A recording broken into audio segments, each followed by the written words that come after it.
Welcome to the Kurt Kibitz Show, episode 2. Last night at WrestleMania, a lot of surprising things happened. We're going to get all of that in our in-depth interview today. Let's go first off, main event. Thank you, Vince, for putting it in. Shawn Michaels vs. Undertaker. Not the way I wanted to come out. It's a sad day. End of an era. I don't think Sheamus is going down either. I think he'll be back. He ain't going to Mascurity. Even Triple H said so. This kid is way too talented, and he was glad he got to get showcased at WrestleMania. So let's start off right away with the Undertaker match. What did you think of it?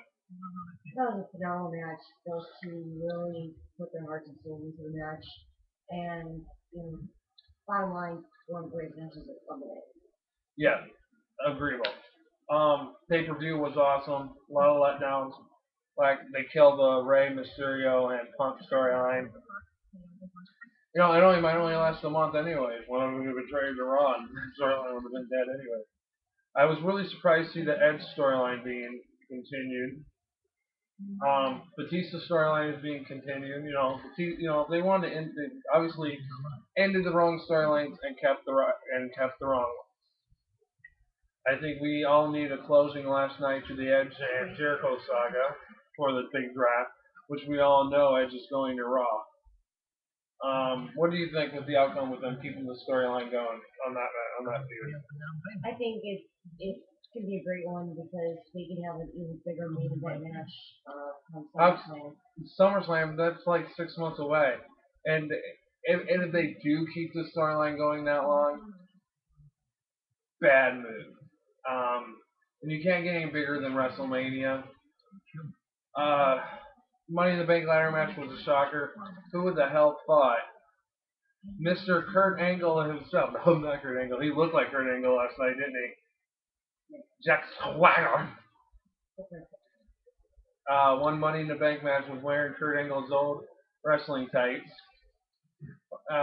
We made a comment on WWE.com, but he didn't respond to it.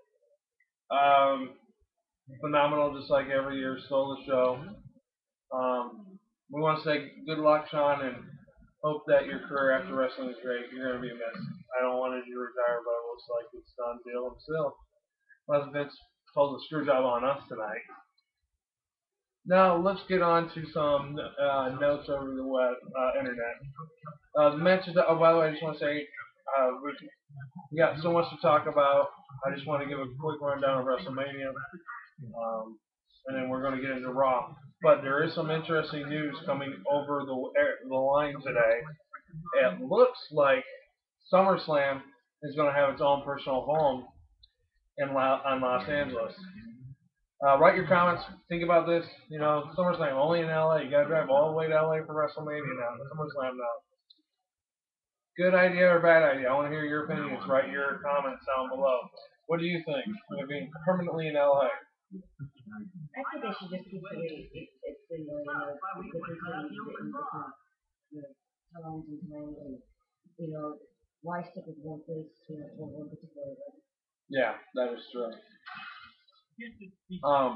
Next thing, let's move on to Raw tonight. Are we going to see what we saw with Ric Flair? Are we going to see a retirement ceremony tonight? What do you think? Maybe not. But Flair was an even bigger name. But Sean is huge with a lot of youngsters, and he's helped train a lot of them, especially the ones that are in there today. And one in particular that's in TNA, Mr. Brian Singer. I think it's going to be goodbye for a while, but I think in the next few months or so, and towards the end of the year, watch for Shawn Michaels make a small return for a small story. Well, now here's the question: is he going to pull a Flair, or is he going to go back to WWE?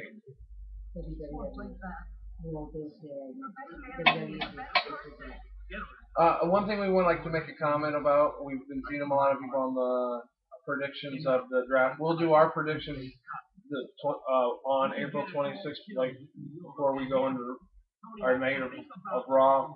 But one thing we do want to say is that everybody's predicting the Undertaker to go to Raw. I don't see it. His home is on SmackDown, and he would tell the storyliners to go to hell if they asked him, "Oh, you're going to Raw." I just don't see him going to Raw. Do you? Two words, two letters. No, no. Let's get on to some of the things we're going to see out from fall out to WrestleMania. Are we going to see both shows on tonight? Absolutely, yeah. Yeah. I see Jericho getting speared again tonight. What about you? Oh, I look forward to that every time. It's just too bad that Edge didn't get title. Only one title change in last night. That was Batista losing it to John Cena. Look for a rematch tonight or maybe for Backlash. Oh wait, it's not Backlash anymore. I don't even know what it's called. No Limit or WWE No Limits. I don't know. Outer Limits, Outer Space. Who knows? But actually, no. They did announce it. It's I believe it's Extreme Rules. Let me take a look. I think they announced that it is going to be Extreme Rules now in April.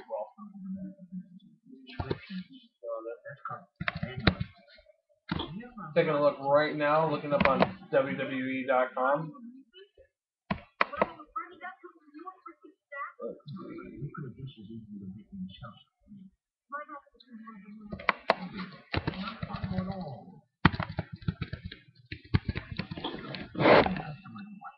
Okay. Backlash is now officially Extreme Rules.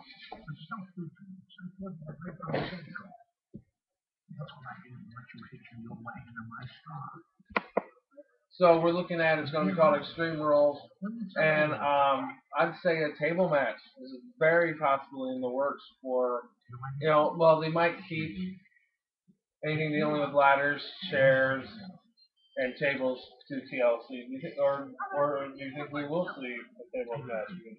Yeah. Or tables, ladders, chairs, street match. it can go anywhere. It can go anywhere. Actually, a really good one is a last man standing. I'd like to see these two in a last man standing. That way, it's more brawling than trying to do actual technical wrestling.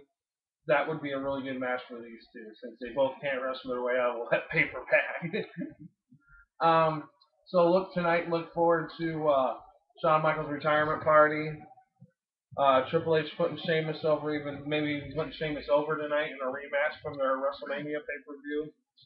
I don't, and these two put on.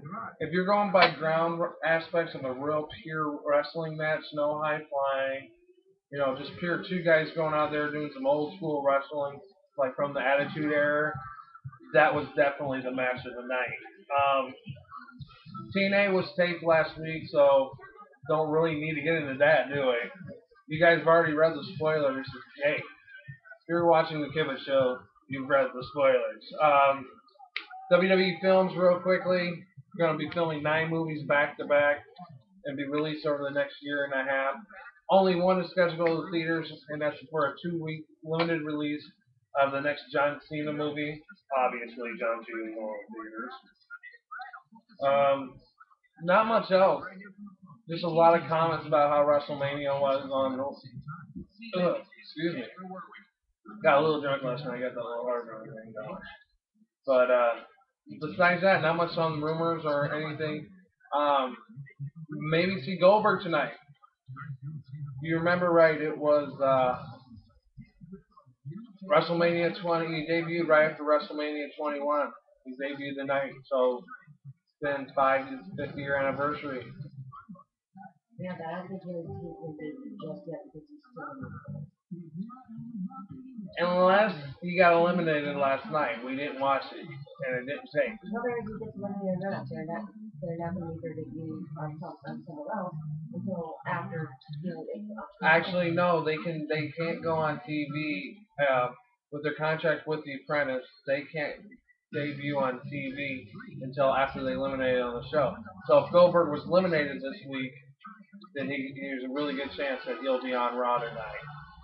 If not, we might have to wait till the end of The Apprentice. I see him doing because he says he does want to wrestle, but the talks is only for merchandise and Hall of Fame. I see him having doing a last run between now and WrestleMania, about the same terms, 1 year, and then pretty much going in the Hall of Fame and having a WrestleMania moment. Unfortunately, we won't get to the match we always wanted, Goldberg versus Stone Cold. But we might see Goldberg versus The Rock even.